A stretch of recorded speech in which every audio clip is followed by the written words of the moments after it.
My son and his wife moved into my $5.4 million house, then kicked me out. He texted me, "You'll die poor and alone." That night, my phone rang.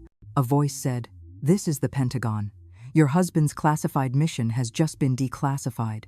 The inheritance I couldn't access for 60 years is worth $173 million. But the condition to receive it." I'm glad you're here. If you're watching this video, hit like, subscribe, and tell me where you're listening from. I placed the envelope on top of the piano before daring to slit it open. The autumn afternoon carried the mist from Lake Michigan, slipping through the cracks of my 14th floor apartment window, settling in a thin film over the worn ivory keys. Inside the envelope was the final confirmation. The house I'd spent 20 years saving for had been officially transferred to Michael Carter and Isabel Ashford. The red seal of the court was cold, like a low note struck straight through my chest. I'm Sarah Carter, 68 years old. I've taught piano for half my life. When Major Lucas Carter, my husband, was killed in action, I folded the death notice and went back to teaching the very next week. My students needed steady rhythm, and I needed work. Michael was 12 then, skinny, clutching his music sheets at the door. He asked, "Mom, we're keeping Dad's piano, right?" I nodded. We kept it. We lived with that piano, paid the mortgage month by month. And now, that same piano sat there, witnessing the seal that erased my name from the home where his father's wedding photo once hung. 30 years passed like a sonata without a pause. I taught at the district high school, mornings reminding students to trim their nails, afternoons clipping coupons at the grocery store, nights practicing or taking on extra lessons. Michael grew up sharp, good with numbers, steady in speech. I told him, "Go, don't look back for me. I'm fine staying behind the curtain." And he went far, studied well, built a career just as he'd planned. When he told me he was marrying Isabel, daughter of Henry Ashford, chairman of Ashford Industries, I thought his life would finally be secure. Their family threw a wedding at their suburban estate. Massive chandeliers, hardwood floors polished enough to reflect the tremor in my wrist. At one of those dinners, Isabel leaned close to my cheek, her tone dressed like a compliment but cut like a blade. "Still teaching piano, Mother? Kids these days prefer electronics, don't they?" The guests laughed, a polite kind of laughter that never reached their eyes. Michael stood beside her, silent. That silence hurt most, sharp as a freshly tuned string barely touched, yet it drew blood. I said nothing, set my glass down, and dabbed the water ring with a neatly folded napkin. They talked about defense contracts, markets, interest rates. I listened to my stomach growl and thought of the simple supper waiting at home: chicken soup and toasted bread. Isabel held Michael's arm gracefully, her eyes grazing over me just long enough to remind me who was no longer in the picture. Soon they moved into a grand $5.4 million home. I was happy for them, truly. I didn't think much more of it. Then one evening, Michael brought home a blue foldered file. "Mom, I just need your signature. Temporary authorization just to optimize the property tax." He said it like he was explaining an easy chess move. I saw the fine print, dense legal terms, my name repeating in several places. "Are you sure about this?" I asked. "Yes, it's for your future, Mom. Makes everything simpler later on." And I believed him. I'd trusted the boy I'd raised my left hand drafting lesson plans while my right stirred soup for him. I signed it, folded the papers, and laid them on the piano like a new manuscript. That night, I practiced Moonlight Serenade, keeping tempo steady so I wouldn't think about the word authorization. A month later, Ashford's people came with their lawyer. Polite, immaculate coats, free of a single speck of dust. "All assets have been legally transferred, Mrs. Carter. You have 30 days to remove personal belongings." I barely heard the rest. The rush of blood in my ears drowned everything out. "What about the wedding photo?" I asked. "You're free to take any memorabilia not classified as a fixed asset." They waited. I went upstairs, took down each framed photo, rolled up the old rug. The piano couldn't be rolled. I draped the cover over it like tucking in someone fevered. Night fell quickly. I moved into a rented apartment overlooking Lake Michigan, bringing only what fit into a few cardboard boxes. The piano came stuck twice in the elevator. Each time it stopped, I could hear my own breath louder than before. When it was finally in place, I lifted the lid and pressed a chord. The sound came out bare, exposed. I played Moonlight Serenade all the way through in that empty room, letting the echoes find their own walls to return from. The day the final court paper arrived, I didn't call Michael. I brewed black tea and set it beside the envelope. Mist from the lake slipped in again, brushing my wrist with a chill sting. I thought of Lucas, his crisp uniform, gentle smile, the soft tapping of his fingers on the piano lid while waiting for the kettle to boil. The death notice back then had been much shorter than today's paperwork, just one page, but it cut far deeper. I held the court document again, reading from top to bottom like a new sheet of music, trying to understand its structure. Every line of legal text was like a cluster of 16th notes, tight, breathless. I set it down. My left hand found the G key, my right, the E2 sad notes blending. "All right, Sarah," I whispered. Back to the basics. I thought my life ended there. But one evening, when the fog thickened, the streetlights came on early, spilling gold across the carpet. I was packing more sheet music into boxes, labeling one, "Keep," another, "Sell." I placed the wedding photo in the keep box without hesitation. Just then, the phone vibrated. The screen showed a strange string of numbers, 000001. I frowned. No contact name, no address. I almost let it ring out, but the tone was steady, like a metronome set at 60. I answered. "Hello?" A man's voice, calm, clipped, deliberate, spoke. "Mrs. Carter, this is Colonel Lucas Whitmore, National Asset Recovery Division, U.S. Department of Defense." I straightened up, one hand on the piano lid to steady myself. The air turned colder by a degree. "We're calling under the directive left by Major Lucas Carter." I swallowed hard, my voice rough when it finally came out. "Repeat that." "What directive from my husband?" "The file was declassified at midnight," he said without pause. "And by his instruction, we were to contact you only when you had lost everything." Wind from the lake lashed against the window pane. I looked at the court envelope, the box marked, "Sell." Inside, Moonlight Serenade still lay open, its notes, hanging like unanswered questions. I closed my eyes for one measured beat, then opened them, keeping my voice steady. "I'm listening, Colonel." I held the phone close to my ear, hearing even the sound of my own breath echo through the receiver. On the other end, Colonel Lucas Whitmore's voice was low and steady, hard-edged, each word striking like a steel metronome counting down. "Lucas Carter once led a top-secret operation in Cambodia in 2001. Codename, Night Music." The room seemed to shrink a notch. I glanced at the damp curtains, felt the lake's moisture clinging to the fabric. The hem trembled once, then stilled. "You said, led?" I asked. I only knew he was a logistics officer. He never mentioned a cover. Whitmore cut in. "Your husband was a cryptographic officer with the Special Operations Task Force. His primary mission was decoding Soviet-origin signals and tracking covert communication networks." I leaned back against the wall, the metal hinge pressed cold against my shoulder blade. Part of my mind wanted to demand answers, but another part was already replaying memories the nights Lucas tapped rhythms on the piano lid, the silence so deep that only the kitchen clock broke it. "The night music file was declassified at midnight last night," Whitmore continued, his cadence still unbroken. "Exactly at the 60-year mark." "Why are you calling me now?" I asked. "Because he left explicit instructions," Whitmore said. "Contact my wife only when she has lost everything, because only then will she have the courage to face the truth." I looked at the court envelope resting beside the piano keys. "Lost everything." The words hit right where the ache already lived. During the execution of Night Music, Major Carter uncovered a network of Swiss bank accounts, Whitmore said slowly, used by several American defense contractors to launder money funds funneled through intermediaries and back into Soviet-linked channels. At the time, that was absolutely forbidden. I whispered, "He knew, and then what?" "He refused the silent settlement, took nothing. In return, he left his own directives and data in his own way." Whitmore paused, just for a beat. "With accumulated interest, delayed compensation, and current federal adjustments, the U.S.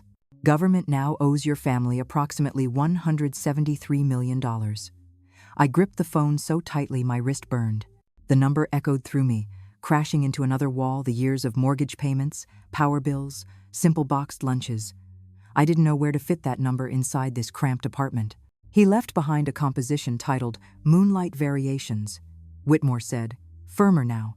We believe it contains portions of the encrypted data that have never been fully decoded. You need to bring that piece to the Pentagon. Right now? Tomorrow morning will suffice. I'll arrange your clearance." He paused again, his tone softening a fraction. "I realize this call must feel overwhelming, Mrs. Carter.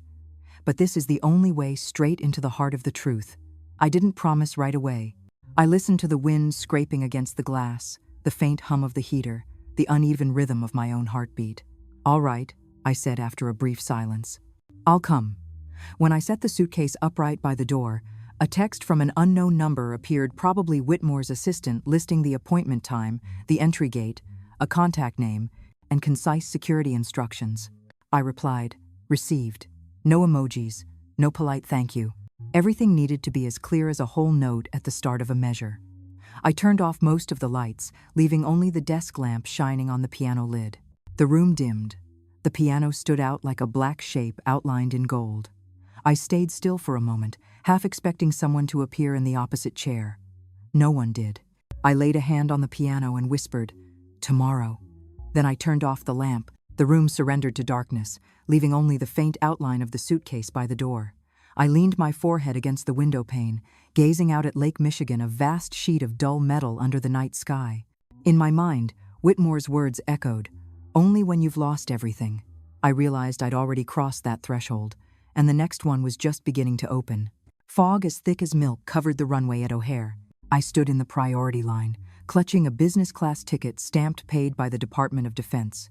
The attendant scanned it and offered a polite smile. I held tight to the handbag carrying Moonlight Variations. On the plane, once the seatbelt clicked into place, I pulled out an old photograph, Lucas in uniform, nose straight, eyes fixed on the camera. I whispered, "What did you hide from me all those years?" The plane rolled forward, and the fog slid across the window like a curtain rising. Washington, D.C. greeted me with the smell of damp rain and distant sirens. A black car waited at the exit, the driver holding up an ID. "Mrs. Carter?" I nodded. The car moved through a restricted lane, past several checkpoints, and finally stopped at the Pentagon's security wing. They handed me a temporary badge. The lanyard tugged lightly at my neck. I caught my reflection in the glass. My hair had gone grayer than I'd imagined. Colonel Lucas Whitmore emerged from a steel door, exactly as his voice had sounded the night before, mid-50s, shoulders squared, gaze steady. "Mrs. Carter, it's an honor." His handshake was firm and brief. His eyes flicked toward my bag. "The sheet music is in there?" I nodded. We walked through a long corridor, then took an elevator 3 floors down. His badge passed 3 scanners, each beeping in a dry, metallic tone. The underground archive was cold and stark white. Steel walls reflected our warped silhouettes. Whitmore gestured toward a chair for me, then set a thick file with a red-labeled cover on the table. He opened it halfway through. A black and white photograph, Lucas standing in dense jungle, mud splashed to his knees, behind him the wreckage of a plane with strange markings. I leaned forward, my heart skipped in a jagged rhythm. "This is night music," Whitmore said quietly. "An enemy aircraft went down in Cambodia. On board was a prototype of a nuclear encryption device, the master key, and a list of Swiss accounts used to route funds for dual-side operations." He glanced up, saw my frown, and added, "In simple terms, it was money passed through so many names that no one could tell who was paying whom. By the time it made the rounds, the trail vanished." "Why was Lucas there?" I asked. "Because he was the cryptographic officer. On paper, logistics. In the field, the signal reader. His mission: retrieve the data, trace the channels, stop the leak." Whitmore turned to a report. He memorized the cipher sequences and primary passwords, never wrote them down. Upon return, he was required to surrender everything. He did partially. He paused. The part involving the money, and the names he encoded into music. I looked at my bag, where the sheet music rested. Why didn't he ever tell me? Whitmore tilted his head slightly. Because he knew anyone who touched that secret would be watched for life. And he left instructions. Contact you only when you had lost everything. His eyes met mine. I'm sorry for how cruel that condition sounds. But perhaps he knew you well enough to know when you'd be ready. I said nothing. He pulled another set of papers toward him, faded typewritten lines, coded columns, penciled arrows. We've decoded part of Moonlight Variations. The irregular accents aren't musical. They're markers, but a piece is still missing. He looked up. I need the original. I took the score from my bag and set it on the table. The cover trembled slightly beneath my hand. Whitmore slipped on gloves and opened to the first page. The white light swept across each staff of notes. Here, he said, pointing at symbols woven between measures. These aren't performance cues, they're coordinates. Treat each marker as a number, combine it with tempo and pitch, and you get a sequence. He looked at me, voice less mechanical now. Your husband was brilliant and careful. He left a key only someone who understood both music and him could unlock properly. I felt my breathing slow. In my mind, the rhythms Lucas once tapped on the piano began rearranging into new order. You said a piece is missing? Correct. A location. The score indicates a hiding place, either physical evidence or the original data. We haven't derived the coordinates yet. He closed the file and set it beside the music. And there's more. He slid forward an envelope stamped in bold, Ashford Industries. Below, a printed excerpt, involved in aircraft component supply chains during the Indochina operations, suspected of off-ledger payments and indirect contact with adversaries. My throat tightened. Ashford Isabel's family. The house Michael had walked into like a cathedral glowing with light. Are you certain? My voice was dry. Our suspicion is based on financial traces and declassified technical memos from the era. Not enough for prosecution, but enough for inquiry. He held my gaze. I know this strikes close to home. I steadied my hand on the table edge. The dinner parties, the laughter, that offhand line, kids these days prefer electronics, flashed like projected film behind my eyes. I thought of Michael, the boy who once counted beats with me at the kitchen table, now signing papers I no longer understood. Whitmore spoke slowly, clearing the path ahead. If you want the full truth, follow the markings in Moonlight Variations. They'll lead you to where he hid the rest. We can assign agents, but their presence would expose everything too soon. You with the score can move more quietly. So I go alone, I said. To where? We haven't decoded the endpoint yet, but we believe it's an old storage facility somewhere along the East Coast. He pointed to a pattern in the margin, repeating symbols corresponding to month-day unit code. You knew Lucas best. You'll hear the rhythm we've missed. I slipped the music back into my bag and zipped it closed. I'll find it. My voice sounded steadier than I felt, as if I'd gathered every trembling piece of myself into some distant corner. If there's anything else I should know, tell me now. Whitmore nodded. 2 things. First, change your travel routines. Don't go out alone too late. Keep me updated at every leg. He placed a small phone with only a few buttons before me. Private channel. Second, do not contact anyone connected to the Ashford family until you have every missing piece. Any signal could make them act first. I nodded. He stood and extended his hand, the gesture of someone closing a formal briefing. Mrs. Carter, I trust you. An odd sentence in a place built on protocol. We walked back through the corridor. The elevator carried us to the surface. Wind swept across the parking lot, carrying rain mixed with the scent of metal. In the car headed to the temporary hotel, I checked my phone, a message from that same unknown number. Return flight details, offers of logistical support. I ignored it. I opened my bag and unfolded the score. On the first page, in pencil, was written, "For Sarah, when it's all over." No, I thought. This isn't the end. This is the first note of a theme long suppressed. Night fell like a thick blanket. I drew the curtains, turned on the desk lamp, and spread Moonlight Variations across the wooden surface. The light cut through the thin paper, revealing faint pencil marks where Lucas had pressed harder than usual.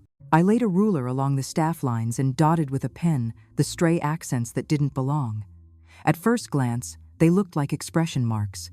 But when I aligned them from the lowest note to the highest, the points formed a clear sequence: 19640228. I leaned back, tapping my knuckles on the desk in rhythm. A year, a month, a day. 19640228. I wrote in the margin, date plus unit code. That was how Lucas hid things simple enough that, unless you thought like him, you'd miss it entirely. I kept scanning.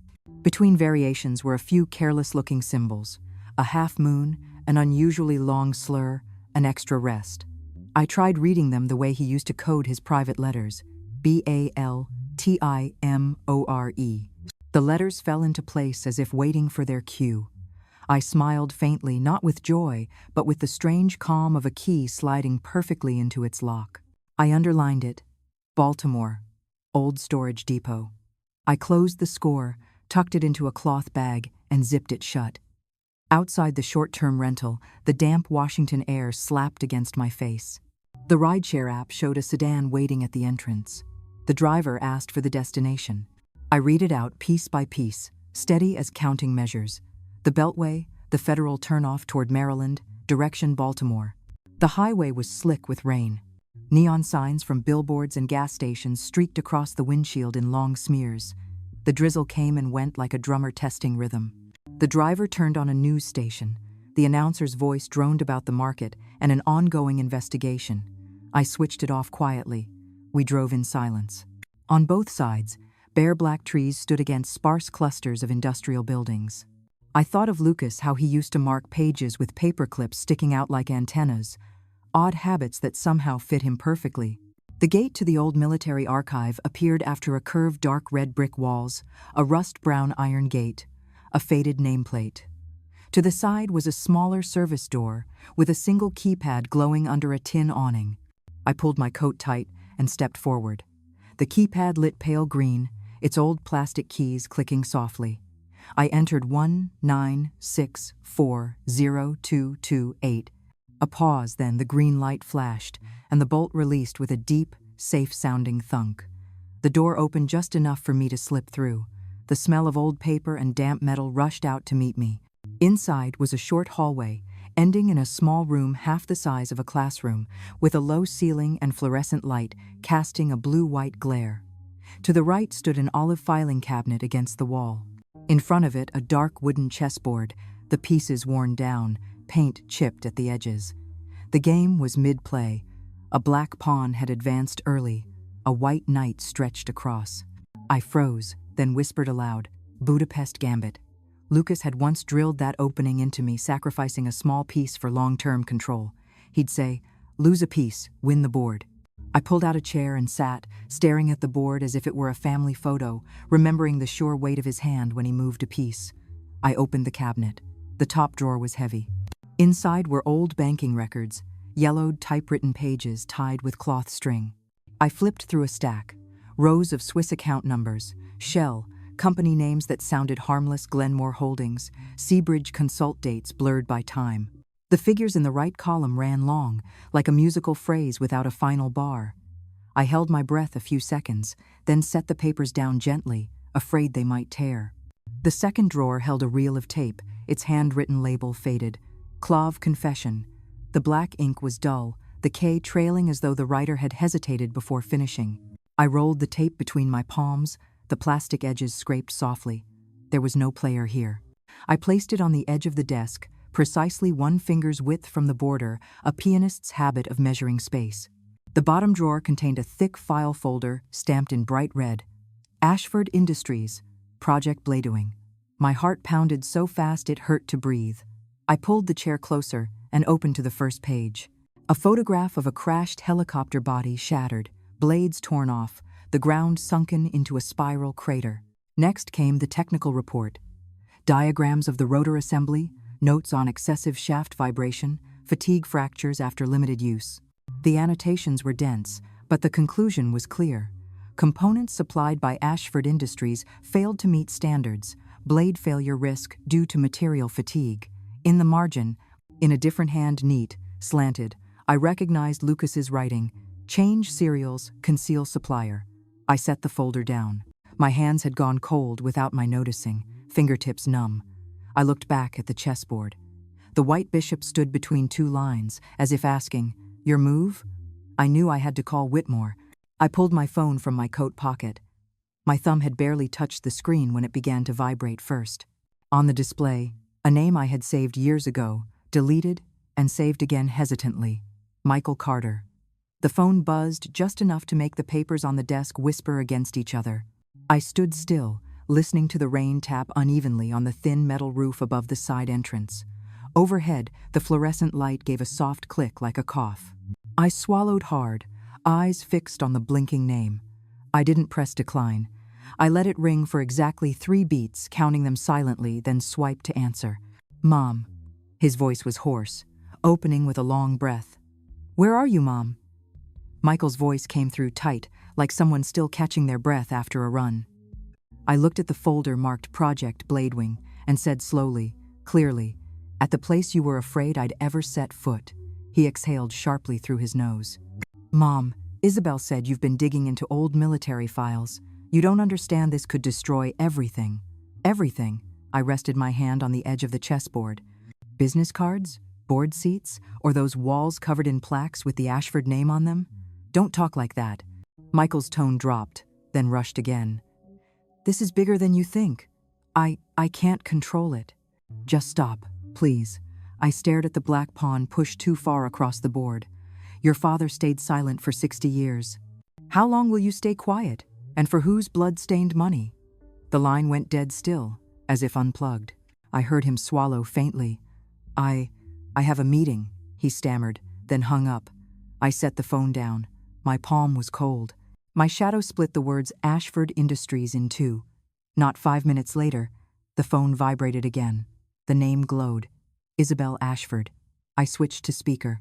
I'm listening. Her voice was thin but sharp, like a blade cutting straight to the point. Take the government's money and disappear, Mrs. Carter. If you don't, you won't live long enough to spend it. I looked at my hand resting on the cabinet handle. It didn't tremble. I don't take money bought with the silence of the dead. A soft, dry laugh, more breath than sound. Who do you think will believe you? A retired piano teacher with a few yellowed papers? She paused, just long enough to let the threat land. You have no idea who you're dragging down with you. I know enough to stand upright, I said, and enough to call the right door. Isabel hung up clean, like snapping off a bad note. The room fell silent again, except for the rain tapping on the tin roof above the side entrance, steady as a metronome, set to 60. The fluorescent light gave a weary flick and stilled. I pulled the chair closer and sat before the half-played chessboard. Lucas used to leave the bishop just like this whenever he wanted me to find the next move myself. I heard his voice again, the one he used on those blackout nights. If the day ever comes when you must face the dark, use music. It'll lead you back to the light. It wasn't comfort, it was instruction, a reminder of where to place my hands. I opened my bag, pulled out Moonlight Variations, and turned to the section where Lucas always tapped 4 notes to call me from the kitchen to the living room. I tapped those same 4 notes on the wooden table. The sound was dry, but firm enough to raise a column of air in the middle of the room, here and now. I drew the phone closer and opened my contacts. David Carter, my nephew, son of my sister, investigative reporter at the Washington Post. I pressed call. 2 rings. Aunt Sarah? His voice came instantly awake. I need an independent verification team, I said, skipping preambles. Defense contracts from the 60s, a money trail through Switzerland. David went silent for a beat, then his tone sharpened. Where are you? Baltimore. The old military archive. I have original files, financial records, an audio tape labeled Clav Confession, and a red folder marked Ashford Industries, Project Bladewing. I heard a chair scrape, keys clicking rapidly. You said Ashford Industries? You have originals? Not just documents, I said. Evidence they thought was buried with my husband. I looked at the photo of the downed helicopter, the red ink note beside it. Rotor failure due to structural fatigue. I won't remove a single thing from this room until your team arrives. I want everything recorded, sealed, handled by procedure. I'll call the managing editor, legal, and our forensic accounting lead, David said quickly. Give me 30 minutes to organize transport, 2 hours, max, to reach you. Then his voice dropped. Are you safe? Safe enough. I glanced at the locked iron door. But don't take too long. Don't answer any unknown numbers. I'll call you from the road, he said, then hung up. I stood and turned back to the cabinet. The documents lay spread out like a choir waiting for its cue. I arranged them in sequence. Statements, contracts, technical reports, photographs, tape. Each set I labeled with large marker numbers, so when the camera panned, the story would read in order. I picked up the tape, wound an elastic band around it, and placed it dead center on the table so it wouldn't fall. I locked the cabinet, checked once, twice, then tugged the handle. Solid. I gathered the papers left on the desk, only what needed review when the team arrived. The phone buzzed again. David. The car's on the way. Legal says, don't contact anyone from the Ashford family, and if possible, don't be alone. I have Lucas, I said without thinking, then smiled to myself at how strange that sounded. I'll wait in the room. I turned off the ceiling light, leaving only the desk lamp casting its warm circle over the files. The glow pooled into a small golden halo. Outside, the wind shifted, the rain slanted sideways, its tapping loosening into scattered notes. I sat down and opened Moonlight Variations to the final page, studying the long rests Lucas had written. Silence, too, is a kind of sound, the one that lets you hear what remains. I checked the door lock again, slid the secondary bolt into place, set the phone to silent, laid it face down. The glass touched the table with a soft click.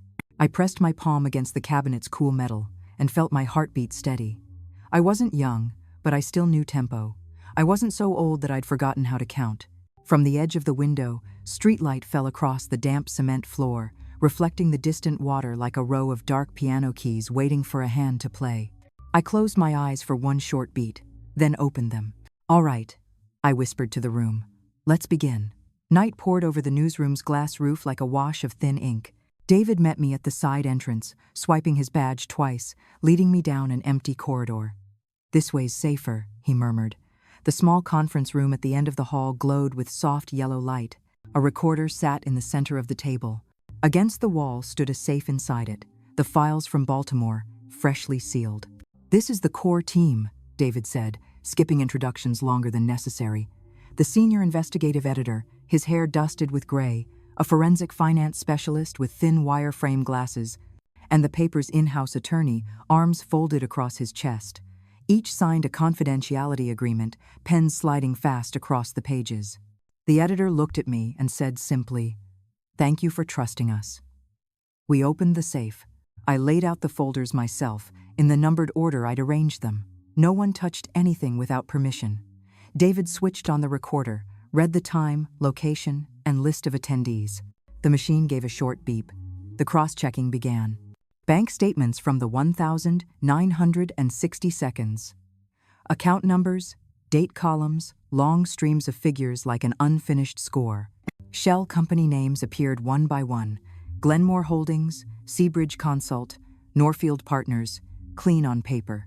Helicopter part supply contracts were clipped together with browned interoffice memos. The forensic expert drew pencil marks. This is layer 1. Money out to Switzerland, into a shell company, back to the US labeled as technical consulting.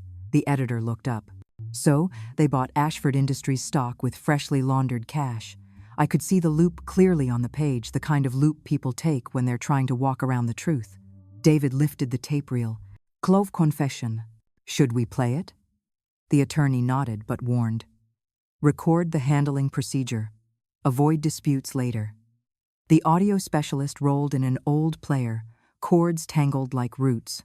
The first playback was a mess of static crackling, buzzing, rain made of electricity. He cleaned it, filtered the noise, compared the voice sample to public databases. A man's voice emerged low, tired, unadorned. He spoke of flights carrying encryption devices, of an account number etched on a metal plate, of payments funneled through bridges so no hand ever touched another. We didn't need much more. The frame was there, fitting perfectly over the papers on the table. I opened the helicopter crash report. Black and white photos, the fuselage twisted, blades snapped like ribs torn from a chest. The description was short, clinical. Main rotor imbalance, shaft vibration over time, stress fracture reaching failure point, aircraft lost lift and fell, as if the final rung had been pulled from the ladder. I said aloud so everyone could follow. In plain terms, faulty parts sent everyone inside straight into the void. No one smiled. The lawyer took notes. The editor nodded once. David added a thin folder. A list of casualties, names, units, dates of death. Typewritten, perfectly aligned, leaving no room for the stories behind them. I fell silent. The pen in my hand uncapped itself. I began copying each name carefully to include in a memorial composition. After 10, my wrist ached like after playing a piece with no rests. We need to decide the disposition of the funds, the editor said quietly, without pressure. I looked at David. He waited, saying nothing. $87 million in the old accounts, I said. All of it goes to the Memorial Fund for Fallen Soldiers' Families. Not a penny kept. I swallowed dryly and continued. The $173 million in government compensation, I'll use it to establish the Carter Foundation for Veterans and Music Therapy, scholarships, music-based therapy, essential aid. The lawyer looked up immediately. You understand the risks? They could sue, smear you, claim you're exploiting this, and there will be threats. I nodded, not retracting a word. We'll do everything by procedure, he added. So anyone watching will see you never touched a dime. David laid out the rollout plan. Phase 1, history and technical evidence, the reports, photos, timeline. Phase 2, the money trail. We'll hold the most sensitive details long enough to close their exits. The editor added, before publication, we send a formal inquiry to Ashford, give them a response window. All through legal channels. I nodded. Do it. No rhetoric, no flourish. I wanted a clear current running from one page to the next unbroken. Midnight passed. The only sounds were the air conditioner's hum and pens scraping over paper. The finance expert drew the money flow. Arrows tangled from Switzerland to New York, through Delaware, straight into Ashford Industries. The editor compiled excerpts, drafting section headers. The attorney combed every line for potential traps. David set a transfer authorization in front of me. Sign when your foundation's ready. For now, we'll open a trust account to receive and distribute the funds properly. When my hand finally cramped, the editor closed the file and said softly, enough for tonight. David returned the documents to the safe, sealed them, and read the seal number aloud for the recorder. The lawyer pressed the wax stamp.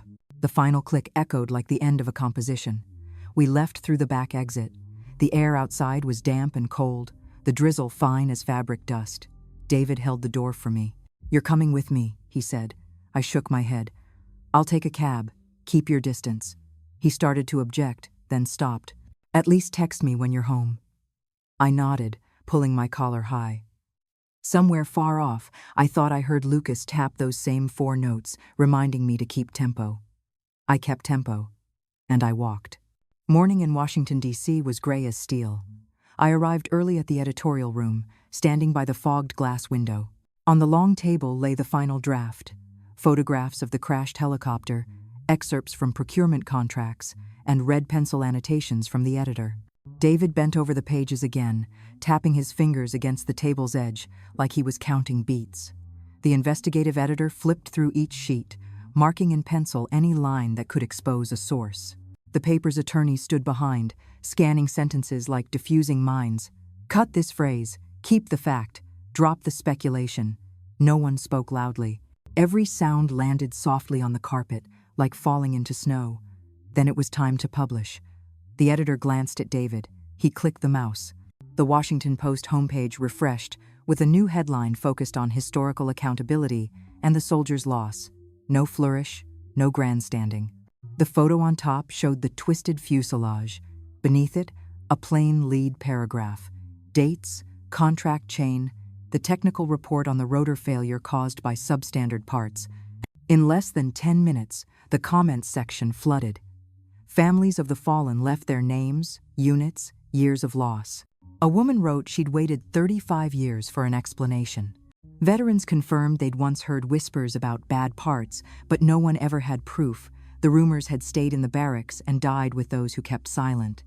I read slowly, each line like a blade drawn across the chest. I forced myself to sit straight. An internal alert pinged sharp and flat. A federal committee had just requested official copies of the documents. Another agency announced a review of legacy contracts. The editor pushed back his chair. We're in tempo, he said. David exhaled, but his eyes stayed fixed on the screen. Then came Ashford Industries' response, fast and precise. They hired a major PR firm, releasing polished expert statements. These old files have no current legal relevance. Be wary of individuals with personal motives spreading false claims. At the same time, anonymous accounts flooded the net. Bitter old teacher lashes out after losing her home. Unstable widow seeking revenge on her in-laws. A photo of me crossing the newsroom lobby appeared cropped, captioned with mockery. I looked at it for a moment, then shut my laptop, the way one closes a piano lid. I didn't need to hear every sour note. David exchanged a glance with the editor. On schedule, he said. The second article went live. The money trail from Swiss accounts through shell companies, cycling back into the US. As hollow, technical consulting, the dates aligned perfectly with Ashford's stock acquisitions. A chart appeared, arrows crossing states, annotations sourced to documentation. David ended the piece with a cold, clean line. The money returned precisely to the hands that sent it out. The argument of no present connection snapped like a cheap pencil. My phone vibrated. An anonymous text. A photo of me and David walking down the hallway, shot from behind, tilted, but unmistakably my coat. Below it, a single line. Stop, or you'll never see the sun again. No exclamation, no emoji. I looked up and met David's eyes. I shook my head, didn't hand him the phone, but gave it to the lawyer instead. He read it, then said evenly, "Increase security. From now on, change your route every trip. Don't travel alone. Use the paper's car. Follow witness protection protocol." The editor called building security, had my access badge reissued. They worked the way one dismantles a piano screw by screw, key by key, without noise. Outside, the sky pressed down over the city's rooftops. Inside, the air was tight but unbroken. David rested his hand briefly on the table's edge, a signal that we were still keeping rhythm. He turned to me. "You'll leave through the tunnel. Cars waiting in B2. I nodded. Afternoon slipped quickly into drizzle. By the time I reached the temporary apartment, the streetlights were on. 2 locks turned, curtains drawn. I placed Moonlight Variations on the stand but didn't open it. Instead, I pulled up a chair and set a blank sheet of paper on the rack. I wrote the title, The Redemption Suite, a piece Lucas had once sketched, now mine to finish. I thought of the victims' list, their names, their units, their dates. I marked 4 opening bars for honor. The low notes came first, like marching steps. The rest stretched just long enough to hear the breathing of the living. I didn't need grand words. I needed precision. I played directly into the silence. The notes rang clean, unadorned. In the third measure, I added a small mark, a signal I would later translate into Morse code. The technical work could wait. Tonight was only about the promise. As the final chord faded, I let my hands fall slowly, letting the strings hum to the end. I stood, poured a glass of water, pressed the cool rim to my forehead. The phone buzzed once David. The committee confirmed tomorrow's meeting. Legal has sent the formal inquiry to Ashford. I replied, understood, then added 2 words at the bottom, keep going. I returned to the piano, laid my hand on middle C as if resting it on an old friend's shoulder. Night drew deeper. Outside, the faint sound of traffic was like metallic surf. I wrote a few more bars not for anyone to hear tonight, but so I could hold my own tempo through the next wave. At dawn, the TV in the temporary apartment was on mute. The ticker running along the bottom, cut like a blade. Ashford Industries stock crashes, investors sell off en masse. The screen bled red with plunging charts. I poured coffee, the bitter smell pulled me fully awake. The news anchor's frame shifted. The Department of Justice had released a short statement. Preliminary investigation opened. The word preliminary was spoken lightly, almost gently, but in this world, it was the sound of a door opening onto a very long hallway. Beside the anchor, the commentator lowered his voice to discuss subpoenas. Rumors always outran the sirens. David's call came through. They're requesting expanded documentation, he said. Federal agents mentioned an Ashford family reserve fund. Be careful, Aunt Sarah. By noon, every channel was looping footage of Isabel entering the federal building. Dark coat, black sunglasses, her mouth a perfect line. The chyron read, summoned for questioning. She looked composed. Another clip leaked from the hallway showed her removing her glasses to speak with investigators. The frame froze long enough for anyone to read her lips. Funds, reserves. You didn't need a lip reader to guess what she was saying. I muted the screen and watched the image the way one studies a wrong note in a familiar piece of music. By afternoon, an internal email from David arrived. Henry Ashford had called an emergency meeting, demanding unity. Attached was another note. A longtime partner had withdrawn and was quietly cooperating with investigators. I wasn't surprised. When the sound changes pitch, the best listeners leave the orchestra first. Another message popped up. Michael's advisory privileges were suspended for conflict of interest. A firm sent him an official notice. We wish to conclude our collaboration on amicable terms. I read it twice. There wasn't a single word meant for emotion. His friends began to fall silent, the kind of silence that fills a recording studio when the technician cuts every channel. Late that night, fine rain fell. I sat at the piano, pen hovering over the staves of the Redemption Suite, do, re, mi, like small footsteps finding their way home. Footsteps sounded in the hallway. Michael stood under the awning, visible through the glass. He didn't knock right away. He inhaled, squared his shoulders, then tapped twice. I opened the door. The smell of wet raincoat and exhaust followed him in. He kept a cautious distance, as if afraid to touch anything. "Mom," he said, his voice scraped raw. I need to talk." I stepped aside to let him in. I didn't invite him to sit. He pulled out a chair himself, sitting upright as though facing an interview panel. "I signed some documents," he began, staring down at his hands. "Per family instructions, the legal team said it was just standardization. I didn't know about the source of the funds." "So you did sign them," I said, keeping my tone flat as a still lake at night. He nodded. "They handed them to me. I signed. Everything moved fast. I thought that's just how things worked. Motherhood," I said slowly, "doesn't grant immunity. Whoever signs must answer to the law. I won't pull anyone out from the record." "I know." He looked up, eyes bruised with exhaustion. "Is there a way to make it right?" "Start with the truth," I said. "Everything you know, saw, put it on the table. Not one fragment less. Don't bargain with memory. You'll lose plenty, but keep the only thing worth keeping." He fell silent, lips trembling. "I'm scared," he confessed to the wall. "I don't know what's behind that door. Tonight," I said, "is for breathing. Tomorrow morning you step through." He nodded and stood. "Do you hate me?"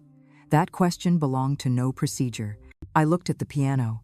"I don't hate you," I said, "and I never have, and I never will. But I won't stand between you and your consequences or shield you from what you've done." He understood. On his way out, he paused for half a second, as if asking for a touch. I didn't reach out. He left. The phone rang. My attorney. "Inside tip tonight or early morning, investigators will announce arrests of several high-ranking figures. Be prepared. The networks are already producing coverage." "I hear you," I said, and hung up. I drew the curtains. At the corner of the street below, an unfamiliar car sat parked at an angle, headlights flashing once before going dark. The shadow behind the glass didn't move. I slid the second bolt, turned off the living room light, leaving only the desk lamp glowing over the music stand. The gold light pooled on the black keys like rain on skin. I thought of Henry of the parties, of Isabel gliding across the carpet as if walking a lid shut.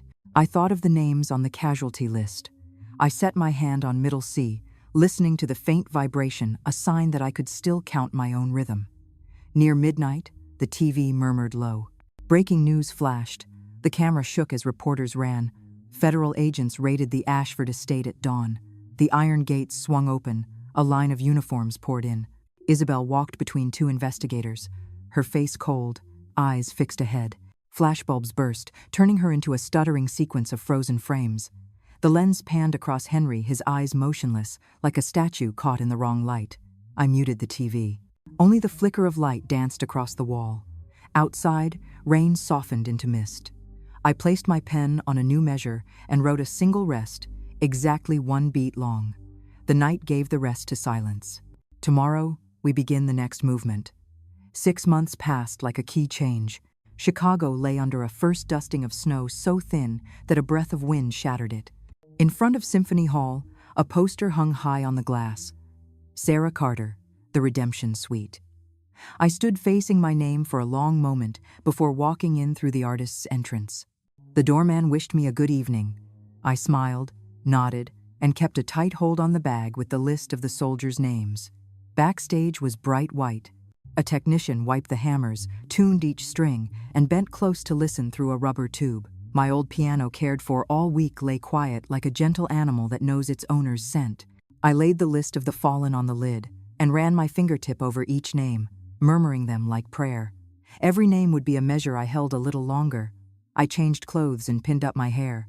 On the table lay a small reminder. Slightly slow evoked the night flight. Don't rush. The stage manager poked his head in and gave me a thumbs up. The 5-minute light came on. I gripped the edge of the bench and drew a long breath. When I stepped out, the lights hit straight on, so that all I could see was a sea of darkness, with the piano in the center like a harbor. I set my hands on the keys. The opening moved on breath alone. Low, slow melody, like a nighttime engine slipping along the forest's edge. Short clusters of notes entered.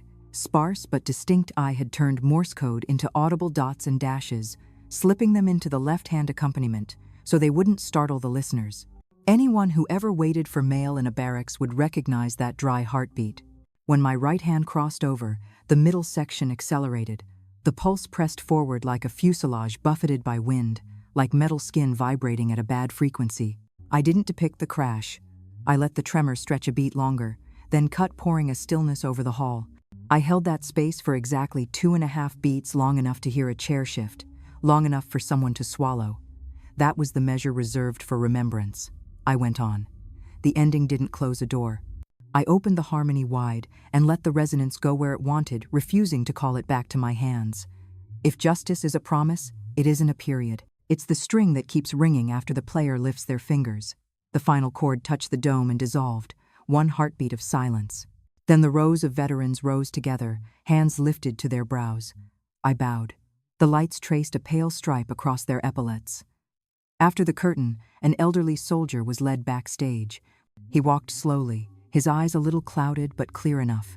He stopped a step away and said softly, "Back in the barracks, they used to whisper a name, night music. Tonight, I think that story got the ending it deserved." I held his hand for 1 second. Just one, but every thank you fit inside it. In a shadowed corner, I caught a glimpse of Michael. He sat far back, hands in his coat pockets, eyes avoiding mine. By the time the stage manager signaled me to return for another bow, he had stood and melted into the crowd. I didn't call out. Some roads must be left for others to find their own turn. My phone buzzed. David texted, "Federal committee has formally opened civil proceedings. Disgorgement of illicit profits, compensation for victims' families, criminal cases for tax evasion and money laundering are entering trial phase." I read quickly and put the phone away. I didn't want the night to turn into a news brief. Out there, the audience was still seated. After the program, I signed the first scholarship awards for 3 veterans' families. The children's names were written neatly, like the titles of new pieces. Tomorrow, free music therapy sessions would begin at a VA hospital on the city's west side. I had chosen the quietest time slots. 1 quiet room, 1 piano, 1 person listening. That's the minimum configuration for healing. As the hall emptied, I returned backstage. The technician had draped the cover over the piano. I asked for a minute. I pulled the cover back, sat down, and took from my bag Lucas's old sheet, a fragment he once left unfinished. I recopied it in blue ink and wrote in the names of those just helped by the foundation. I didn't write their names into the staff. I put them in the margin, close to the stave, so each time I touched the keys my eyes would glance over them in greeting. I added a small slur, joining Lucas's part to the section I had just completed. The two met without a sound. I folded the score, slipped it into a hard folder, and pressed the key lock on the piano lid. As I stood, I looked at the white cloth laid over the keys and told myself I'd be back tomorrow. Winter mornings in Chicago have that kind of cold sunlight that numbs your hands before they can warm up. I unlocked the door to the music classroom and looked out into the misty alley. 3 children, the sons and daughters of veterans, stood around the dark, upright piano, wool collars pulled high. I told them to place their hands over their hearts, close their eyes. Listen to your own breathing first. Count to 4. No one touched the keys until they could hear their own breath. On the wall hung a photo of young Lucas Carter beside a small wooden plaque. Music is where even the silent have a voice. I didn't lecture long. I counted time, letting them find their own voices. The lesson moved smoothly. One boy's pinky was clumsy but his tempo solid. The curly-haired girl struck too hard, but her eyes were bright and patient. I made a note in the foundation ledger. Scholarship for her family next month. Her father had just finished therapy. The Carter Foundation for Veterans and Music Therapy was running steadily. Scholarships, music therapy sessions, a few legal aid packages in partnership with allied organizations. Last week's internal report showed stable funding part from the lawful restitution, the rest from quiet donations without any photos or ceremonies attached. I hit send on the quarterly plan and shut the screen. No need for grand appeals. What mattered were appointments, hotlines, and quiet, clean rooms for practice. Around noon, the mailman stopped by, leaving an envelope with no return address, plain paper, sealed with clear tape. I didn't open it right away. I brewed a pot of black tea, waiting for the whistle's familiar click. When I sat down, I slit the edge. Inside were a short note and 3 receipts. Confirmation that Michael had cooperated with investigators, turning over files and work emails. His handwriting was still upright, with few curves. I hope to see you one day. I'm not asking for forgiveness right away. I set the paper on the table and looked out the window. Snow fell in fine grains, like salt scattered over the street. I took out my phone, typing slowly just one line. Keep telling the truth. Let time answer the rest. I didn't send it immediately. I left my finger resting on the screen, realizing my heartbeat no longer sounded like defense. Then I sent it. The phone stayed still. I didn't wait for a reply. I turned on the desk lamp and pulled the wooden box from under the shelf, the old chessboard. The Budapest gambit still unfinished, my white bishop faced the black pawn 2 squares ahead. I moved a pawn forward, softly. Sacrifice 1 piece to win the board. Lucas's line surfaced like a caption. Winning here had no fireworks. Winning meant keeping tempo, clearing space for the longer path ahead. The phone buzzed again. David sent a link for the next hearing schedule and a summary of newly added files. I replied with an okay and told him to get some rest. These days, the best thing I could do for the young was to remind them to pace themselves. I stood, looking around the room. Stacks of sheet music, a slim bookshelf, a small upright cactus, Lucas's photograph. I turned off the ceiling light, leaving only the small lamp above the music stand. I opened the piano lid, placing Moonlight Variations to the left and the Redemption Suite to the right.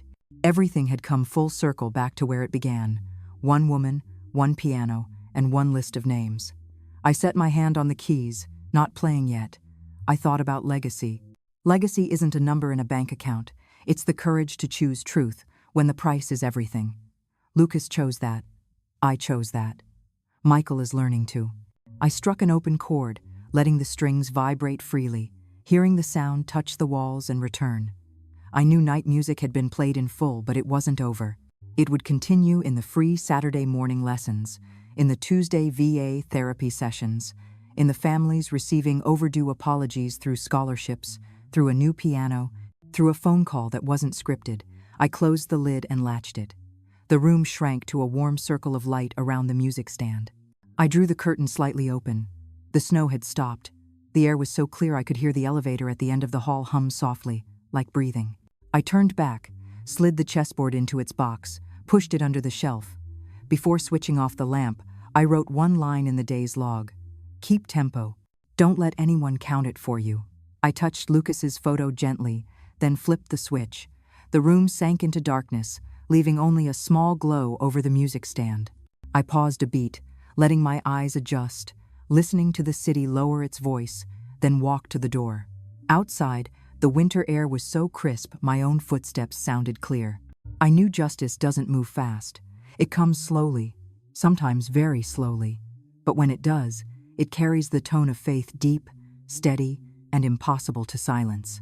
I locked the door, slipped the key into my coat pocket, and walked toward the stairwell, carrying the rhythm of 4 short notes like a promise repeated.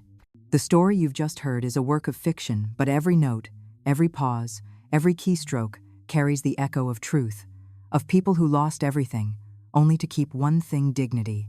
Names and details have been changed to protect those who could be recognized. We tell this story not to condemn, but to remind you. Some forms of justice don't come from courtrooms, but from one woman's resolve to turn pain into the music of truth. If you were Sarah Carter, would you stay silent letting others rewrite your story? Or would you stand, place your hands on the keys, and let the world hear the real heartbeat of justice? This isn't just a story of betrayal and redemption. It's the journey of a person who walked through loss and darkness to rediscover the meaning of one simple word: honesty. If you've ever had something taken from you, if you've ever watched silence being bought, leave a comment. And if you believe truth doesn't need to shout, only to keep perfect time, share this video. Somewhere out there, someone might find the courage to begin again from their very first note. Don't forget to subscribe, because here, every story is a piece of music for justice, played by ordinary people brave enough to step beyond silence. On the final screen, we leave you with 2 more stories about truth, courage, and those who learned to hold their rhythm even when the world wanted them quiet. I promise you won't be able to look away.